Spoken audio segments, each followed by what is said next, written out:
मंगलवार को सदन में आज सबसे बड़ा मुद्दा धान खरीदी और उसके निराकरण का उठा। माहौल जबरदस्त गरमाया।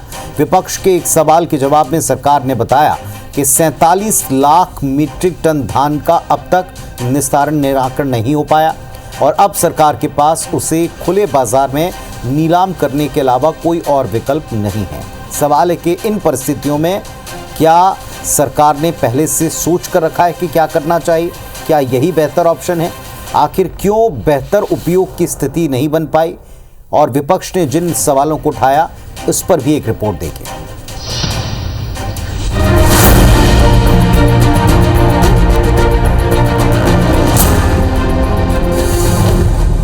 छत्तीसगढ़ में धान पर फिर घमासान, 8,000 करोड़ का घाटा, विपक्ष ने हंगामा काटा।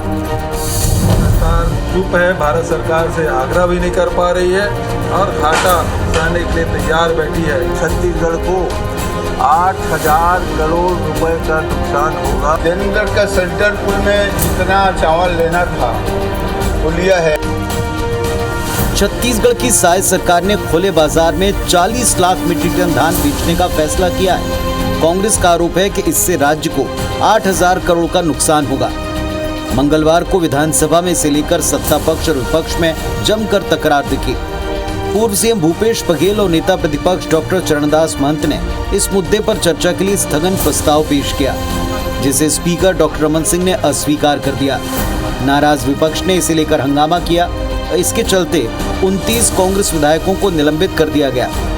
कांग्रेस का आरोप है कि किसानों से 3100 रुपए प्रति क्विंटल की दर से धान खरीदी जाती है, लेकिन सहकारी समिति के खर्च, बारदाने और ट्रांसपोर्टेशन का खर्च भी होता है, जिसे जोड़े तो ये खर्च करीब 3600 रुपए प्रति क्विंटल तक चला जाता है। खुले बाजार में धान बेचने पर सरकार को 1500 से 1600 रुपए प्रति क्विंटल का ही दाम मिल पाएगा, यानी सरकार को इससे भारी नुकसान उठाना पड़ेगा।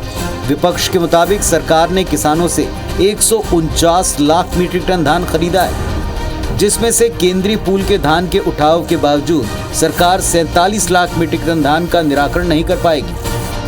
कहते भले हैं ये डबल इंजन की सरकार, अब तो 3 ट्रिपल इंजन और चौथा इंजन भी लग गया है, ये कहते हैं, लेकिन ये यहाँ के धान का जो चावल है वो खरीदवा भी नहीं पा रहे हैं और आने वाले वर्ष में भी यदि इसी प्रकार से घाटा लगा तो धान खरीदी प्रभावित होगा। विपक्ष के हमलों के बाद सरकार ने इस पर सफाई दी, कहा कि केंद्रीय पूल पर अभी अंतिम फैसला नहीं हुआ है। वहीं सरकार छत्तीसगढ़ में धान की भंडारण क्षमता बढ़ाने की दिशा में काम कर रही है। केंद्र का सेंट्रल पूल में जितना चावल लेना था वो लिया है। हम लोग केंद्र सरकार से भी निवेदन किए थे, तो उसका भी निर्णय नहीं हुआ है। उसका निर्णय सरकार के द्वारा किया जाए। गोदाम के लिए भी यहाँ पे राशि, बजट में राशि दिया गया है, उसका भी गोदाम का राशि, गोदाम निर्माण स्वीकृति के बाद किया जाएगा। राजनीति में हमेशा मुद्दा जिंदा रहता है, बस उन्हें उठाने और पलटवार करने वाले किरदार बदल जाते हैं। महज 2 साल पहले यही सवाल तब विपक्ष में रही बीजेपी ने उठाया और जवाब कांग्रेस को देना पड़ता था। आज इसी मुद्दे पर कांग्रेस हमलावर है और बीजेपी बचाव की मुद्रा में। बड़ा सवाल ये कि धान की बड़ी मात्रा में खरीदी और उसके उठाव की सही प्लानिंग क्यों नहीं की जाती? 47 लाख मीट्रिक टन धान के निराकरण में बाधा कहाँ आ रही है? 8,000 करोड़ का घाटा किसके खाते में जाएगा? क्या धान की नीलामी के अलावा कोई और विकल्प नहीं बचा है? क्या धान खरीदी की पूरी व्यवस्था की फिर से समीक्षा का वक्त नहीं आ गया है? राजेश राज, IBC 24, रायपुर।